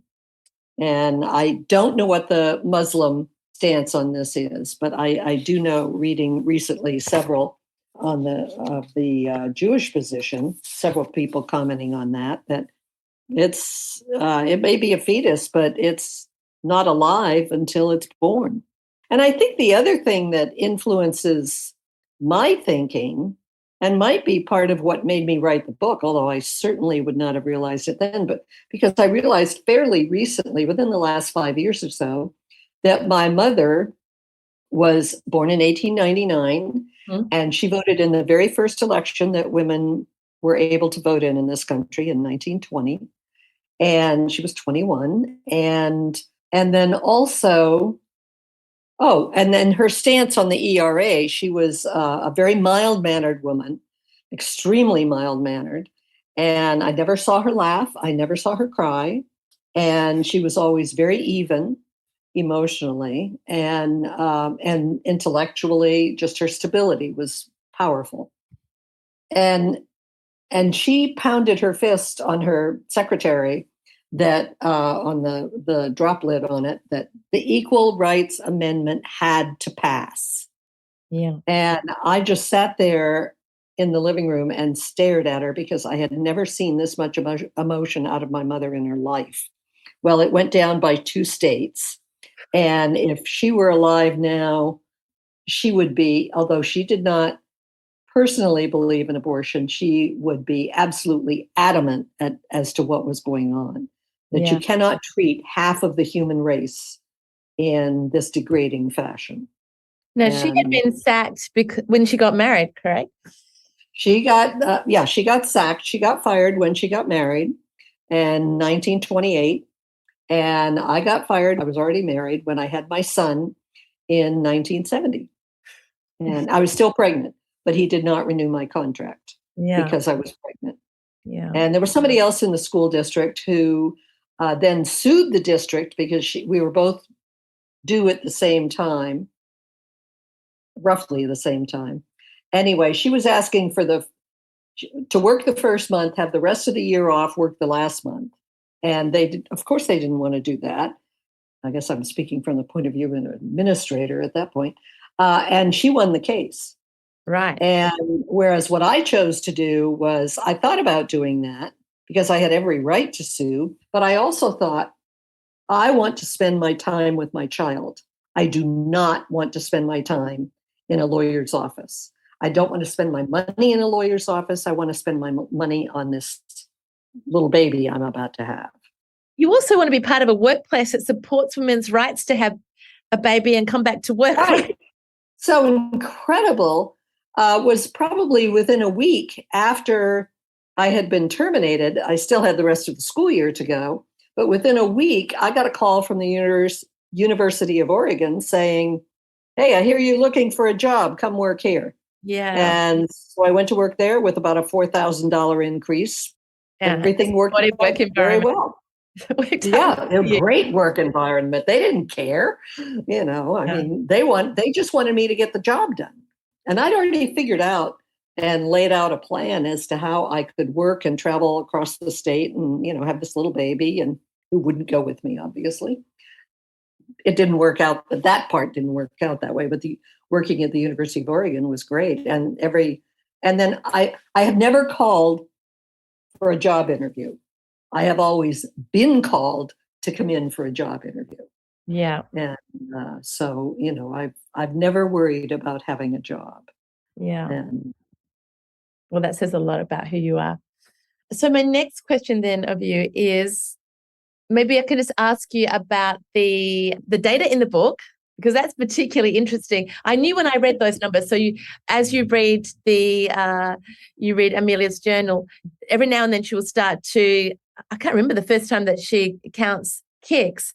I guess because she's getting in contact with this little human being, right? And she is talking to her, she's talking to Carolyne, and it's a very personal journey because she's kind of on this journey on her own a lot of the time. And so she's getting to know this baby and talking to her and writing to her. And because she's so in contact with her, she starts to feel movements, fetal movements. So talk to me a little bit about that, because these are real movements, data that you kept. And how did you identify? I can't remember back to the time when I wish I had taken data like that myself, but when did you first start to take fetal movements? Why did you take them? And then what was it that you were identifying in terms of what a movement was? Well, why did I start taking them? Probably because I took data on anything I could possibly think of to take data on. That's a question I need. It just seemed the most natural thing in the world. And so I started taking data too soon, which was a real advantage, because if you have 24 hours with no fetal movement, you no longer have a live fetus. Yeah. So I didn't know this ahead of time, but I started counting abdominal movements, I guess I would have to say. Right. And it was probably, gas and other things like that for about 3 weeks. And then it went down, and it went down to 0 for about a week. And at that point, a friend of mine later on, maybe a couple of weeks, a couple of months later, said, you didn't have fetal movement. That wasn't fetal movement you were counting. It's probably gas. And, rearranging things. I don't know how she put it. But anyway, she was an RN and a very good friend of mine, and I trusted her. And so it's like, okay, so I have, rather than starting to count when I had 10 or 30 fetal movements a day, I have a record floor of 0. Yeah, I know right. when I had no fetal movement. Yeah. And so after that, I ended up with fetal movement. And when did you first start counting fetal movement? I started counting during the 3rd month, so that's too early. The fetal movement itself, I began to feel pretty much at the beginning of the 4th month. 4th month. 4th month. So this, I guess, raises the issue of viability. In the book, Amelia sets herself a deadline of the 2nd trimester, does she, when she's going to make a decision about whether she keeps the baby or not? I don't remember. Because she sets herself a deadline. I think it's the 1st of September in the book. Oh, right. It is. It's the 1st of September. She's going to make a decision as to whether she's going to keep it or not. And the baby's born, is it the 15th? October 20th or something like that? 20th. Okay. Not September. I think it was October. Oh, sorry. Okay. Right. But she set herself a deadline because that was the time that she could still legally terminate the pregnancy. Wow. No, she couldn't legally terminate the pregnancy because abortion was illegal in London as well as in the UK. So she had to do it illegally. Yeah. She had to do it illegally so center portion, midnight, is an illegal abortion. Okay, right. But there was a doctor that was prepared to do it up to a point in time. I don't remember that I had him say that. He was willing to do it. Right, he was willing to do it, but she had set herself a deadline around when she was going to make a decision. And that was her deadline. That was not. And that was her deadline. Okay, cool. Right. Yeah. All right. So you started feeling movements around the 4th month. And I guess there was a time when you first felt the first movement and went, oh, that must be it. Yeah, I think possibly. Actually, I don't know whether it was the very first one. I think it was probably for my pregnancy. I think it was probably more of, okay, this must be what's going on now. Yeah, right. And it was a steep celeration, steep growth of probably. Did you keep all-day data? Times 10. Wow. In a month or something like that. I'd have to go back and look at the chart. And you still have the charts. Wow. And did you keep all-day data? Yes, I did. Wow. Okay, according to the book, Carolyne was born the 11th of October, 1964. Yes. And at 7:32 p.m. Okay, we're just one of those specific things. Talking earlier about what makes someone love precision teaching and go all in and stay, and those that drift away and don't stay. And one of your things that you identified very early on is that people will tell the time very precisely. That's one of the things that keeps people in the precision teaching community. So there you go. A lot of you shows up in this book. Those all-day fetal movements, I mean, for people that are listening to that, anyone that's taken data on themselves, that will tell you a lot about who Abigail Calkin is, because to be so disciplined that you track every fetal movement, I mean, that requires you to obviously be so in contact with your body to identify a movement and then to count it in some capacity and then to chart it. This is a lot of discipline. And that wouldn't have been the only data you were taking, because you're also taking data on your epilepsy at the same time, were you? No, I didn't. I didn't. I didn't know I had. Oh my gosh, that would have added a whole nother dimension. Your epilepsy, weren't you counting? But weren't you counting absent moments or something like that? Absence, where I just would phase out. Were you taking data on that as well during your pregnancy?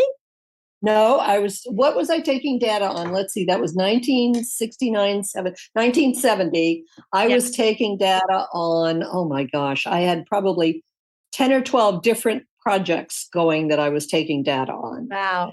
During the And pregnancy. Wow.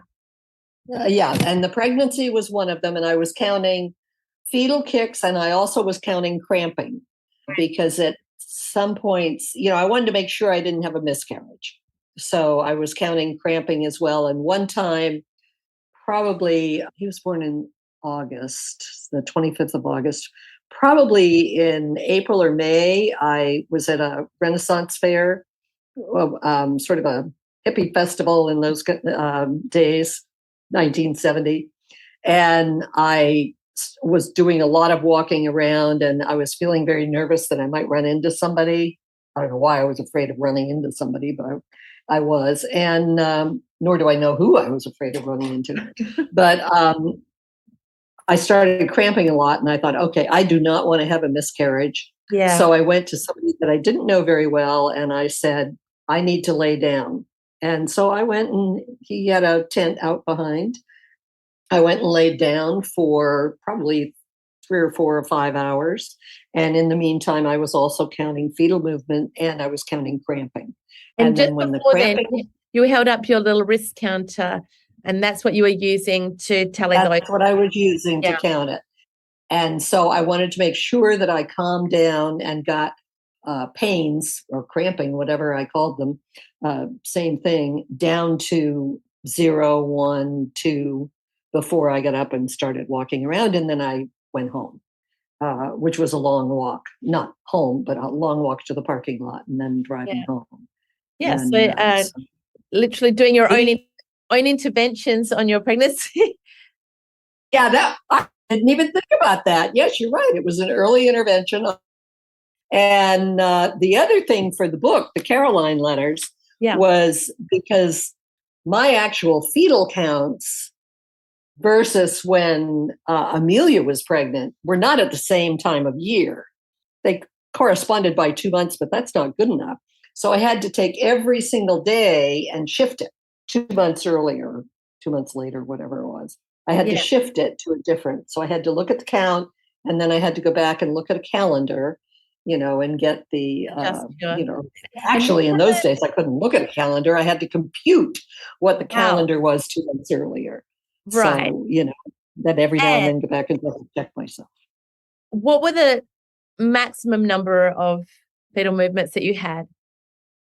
746. Wow. I love that. Don't ask me. Wow. I mean, I'll have to go check that, but I think it was around 750. It was either 746, 747, 751, something like that. So you chart 1,000 minutes across 1,000 minutes, or actual waking hours? I charted across 1,000 minutes, which was actual waking hours for me. That's nearly 1 a minute. That's right. One every minute and a half, is it? No, it's more than 1 every minute and a half. More than that. Wow. Yeah, 500 would be a minute and a half. So you are a fluent tallier, right? Because you can still have a conversation with someone, be eating or writing, and still be collecting data, and not correct, and it not interrupt the flow of your day. There was only one thing that would interrupt the flow of the day, and it didn't last for that long, and that would be when the fetus got hiccups. Right. And so when the fetus got hiccups, I just had to stop what I was doing and you so every time I counted his hiccuping, of course I couldn't hear it, but every time I felt his hiccup, I would push my counter. But I couldn't do anything else at that time because hiccups come so close together. Oh, do they? So I was just wow. Yeah.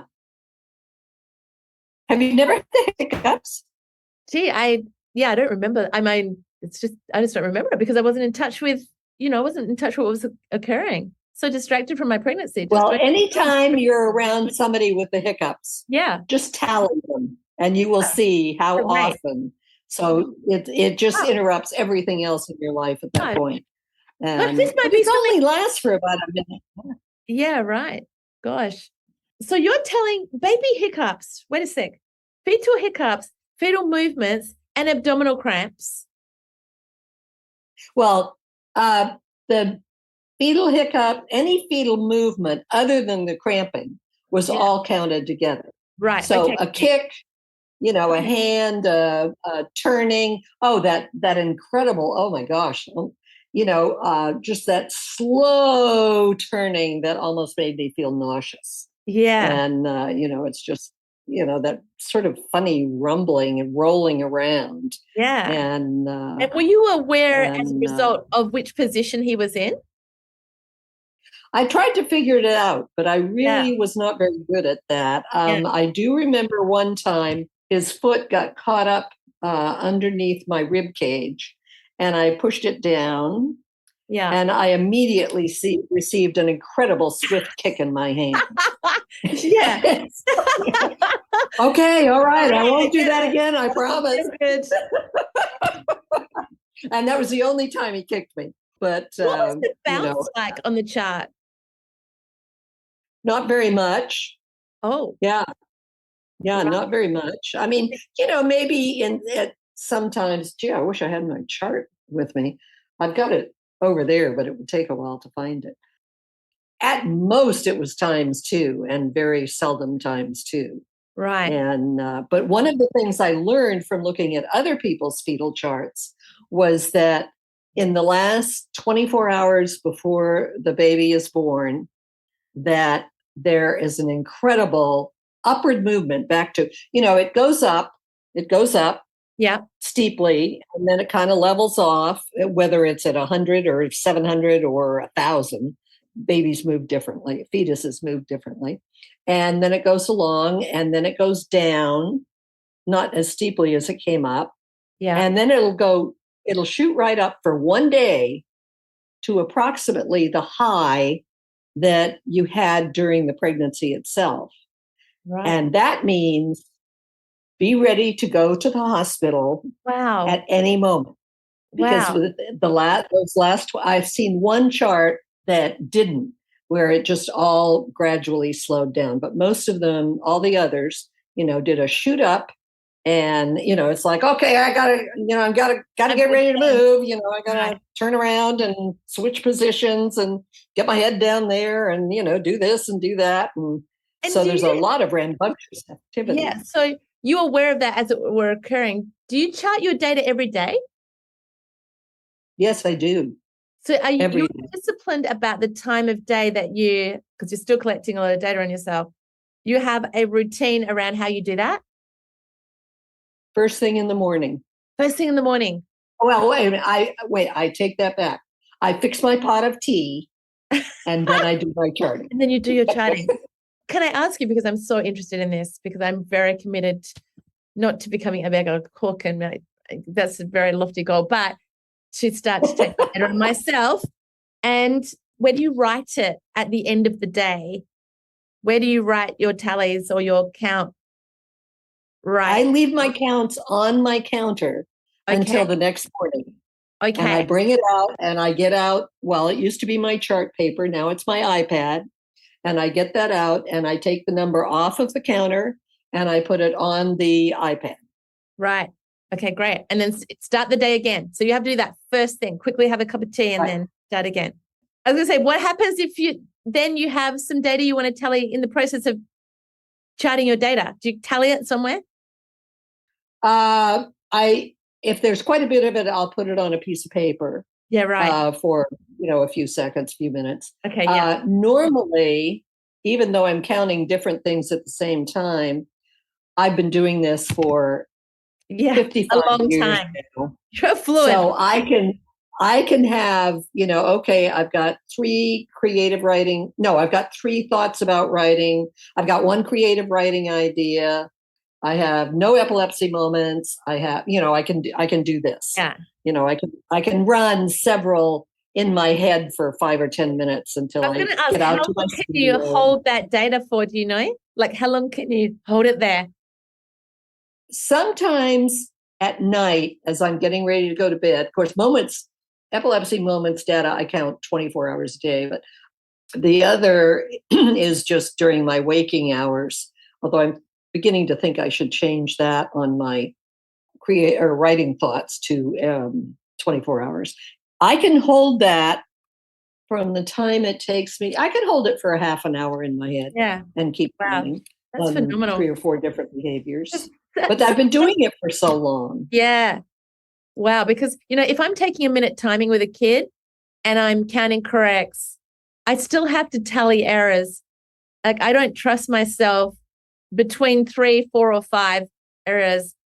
I always tally errors just to make sure. That's where I have a piece of paper. Yeah.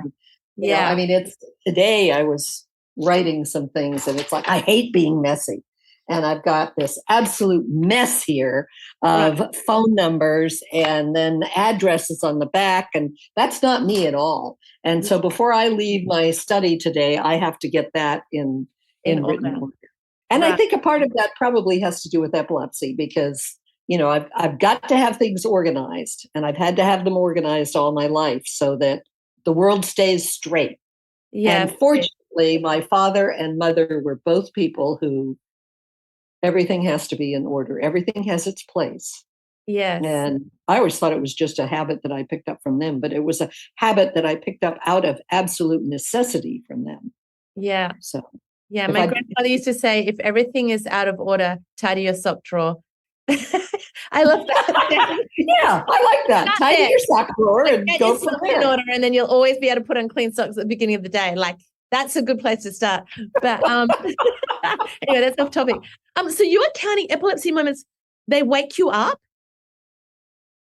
Mm-hmm. You say you record them 24 hours a day. So you will wake and be aware of those. Yes. Oh, is that common for people with epilepsy? Do you know that it wakes them? I don't know whether it's common that it wakes them. I haven't asked some of my friends that, but I know that sometimes they wake up in the middle of the night and, oh my gosh, here it goes again. That's my expression. Here it goes again, or here it comes again. Yeah. Yeah. It just really gets you thinking, this book, because everything from, one of the things that I started thinking about was my first husband, his father was born thinking that his mother was his sister. Oh, yes. How often that has happened. He was Lebanese, and it was really taboo. He grew up what year would Howard have been born? So he would be about 90 now. So, yeah. So about 1910, I guess. So, yeah, when he found out when he was 15, and he was so moved, but he ran away from home. But the impact on him, because he ran away from home with a suitcase, he became a traveling salesman, and he made a lot of money because he had to fend for himself and he wanted to prove himself. The impact of this is so enormous, right, for every human being, isn't it? Like, the impact on the child, how they respond to it. My mother was adopted. It's had a dramatic impact on her life. It's really a phenomenal. So your mother was adopted and your husband's father was the son of one of his older sisters. Yeah. Wow. Yeah. And my grandmother was sent away to one of those homes that you were talking about. She went to the hills. Okay. She got pregnant to an American soldier when he was. You told me that. Right. Yeah. Yeah. So, yeah, she was sent away and then brought back to her home. And my mother eventually tracked her down. I don't even know if she's still alive, but I did eventually meet her and her other daughter. So, yeah, it's has a dramatic impact. Absolutely. In so many ways. So let's talk about some of the questions that you raised at the end of the book. I'm just bringing out my Kindle version for everybody that wants to buy this book. You don't have to wait for it to be posted to you, because otherwise I would have had to wait quite a while. So discussion questions. What are the questions that really do you think are impactful questions? How many questions are there in here? There's questions on part of the book as well. What's really nice is this could be a study for an English project as well, because there are questions in here that would fit very neatly into writing an assignment on this topic, correct? Mm-hmm. Oh, absolutely. There you go. Absolutely. So there is general questions, and then there's questions on each part of the book. So let's start with one of the general questions, and that is, I guess what's really good is it looks at it from the decision of Amelia, the character in the mother in the book, and then also from Jeff's perspective as well, in terms of his decision making, because father has an impact, of course, as well, as to whether he's going to stay around and be the father of his child, or whether he's not going to support the baby, correct, too. So that's a big question. Do you want to talk a little bit about Jeff's perspective and how you formulated that character in his decision making? I knew ahead of time I wanted Jeff to be somebody who was sideswiped by this. Well, actually, both Amelia and Jeff were sideswiped by it. Yeah. So, but because this was occurring with her body, I felt she would be a little less sideswiped. He didn't have a clue. I mean, Yeah. I really enjoyed making him so that he absolutely did not have a clue. Yeah. And so there's no way that he was going to be supportive Yeah. because he didn't know how. I mean, it was just that simple. He didn't know how. And I admired the 19-year-old young man who gets an 18-year-old girl pregnant and says, well, I think we can work this out. We'll get married and I will continue working at such and such and you'll stay home. And then, if you decide you want to go to college, we'll cross that bridge down the road. Yeah. And I admire those people. They have a lot more maturity than I gave Amelia or Jeff in their early 20s. And he'd had a very personal upbringing, Jeff, experience in his upbringing that impacted his ability to recognize his own emotions, right?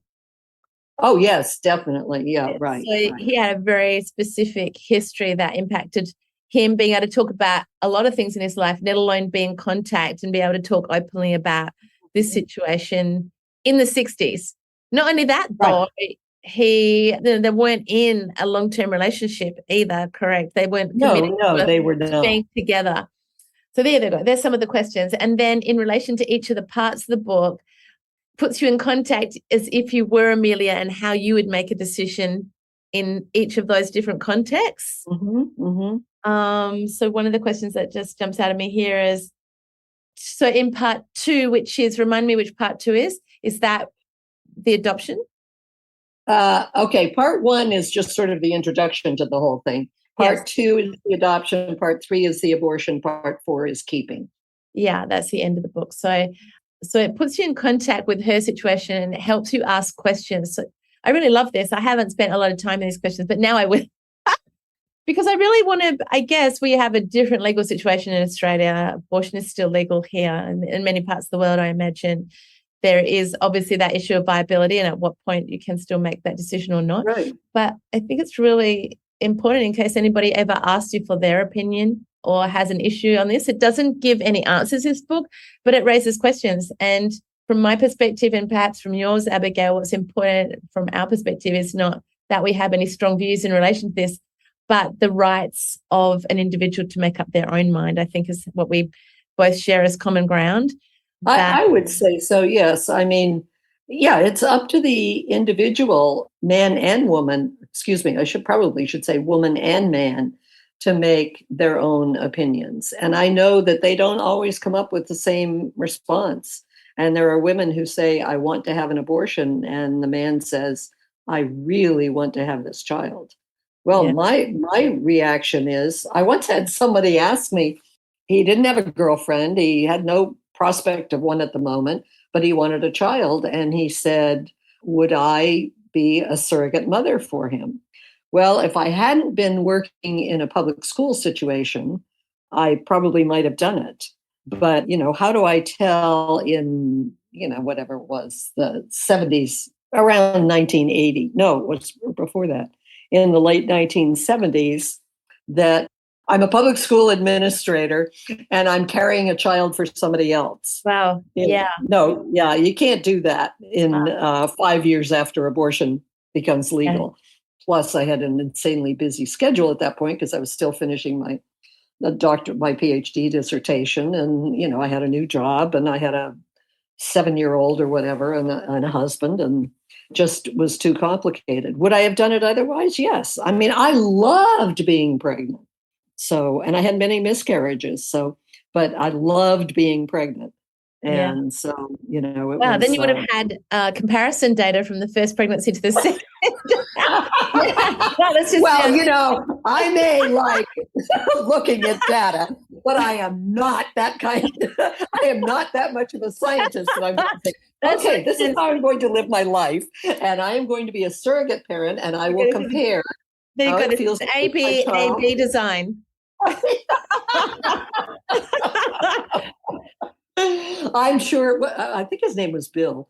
I'm sure Bill would have been quite, I remember his house. It was a beautiful old stone house in Lawrence, Kansas. And it had a lot of, what do they call them? Those spiders. Anyway, some kind of poisonous spiders, brown spiders, recluse spiders. Oh, there you and go. It impacted your decision. So, yeah, no, I didn't. But I guess what that brings up, if you think about that, is that effectively you would have been giving that baby away at the end of the pregnancy. And that part of the book where you write very personally about Amelia's journey of giving up this baby after a week and delivering it to another family. Well, I mean, gosh, that's very powerful read. And I imagine that you had to put yourself in that scenario and imagining. I did. And my niece, my sister and her husband had adopted all three of their children. And their first child, that was based on his life, that his mother kept him for 2 or 3 or 4 weeks and took him all around New York, evidently, and showed him around and took him to the places that were important to her and then gave him up for adoption. Oh, well, more power to her. There's no way I could have done that. Yeah. And in fact, I had someone in the early 80s. She was going to keep the child for 3 or 4 days, and she was going to then give the child up for adoption. And she already knew the family. She didn't know the family, but somebody had made the arrangement with me. And at the end of the first day, she said, Abigail, she had been one of my students, and she said, I can't do this. Call them up right now. They need to come right now, and or I won't be able to go through with it. Wow. And I knew, she knew, everybody knew it was in the best interest of that child because she didn't have a job. She was 19, and she ended up joining the Air Force, which she couldn't have done if she had an infant in 1982. So called the lawyer. I said, get him over here. And boy, that was one emotional scene. That was, you had a bunch of adults, and my son was he was 12. He was devastated. Mm-hmm. And he was the one, not the mother, not me, not my niece. He was the one who was absolutely sobbing. Wow. And I wanted to keep him. I wanted him to be my brother. And he hadn't mentioned that before. And I was just astonished. He was just totally devastated. I'm sure now he probably doesn't even remember, but maybe he does. But all three of us were there comforting him.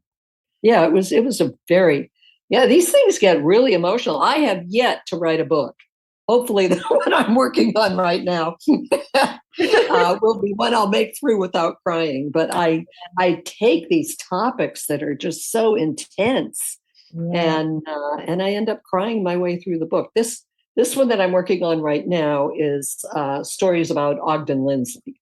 So I don't think I'm going to be crying. I'm almost done with it. Another week and I'll be done. I don't think I'm going to be crying my way through this one. It's pretty...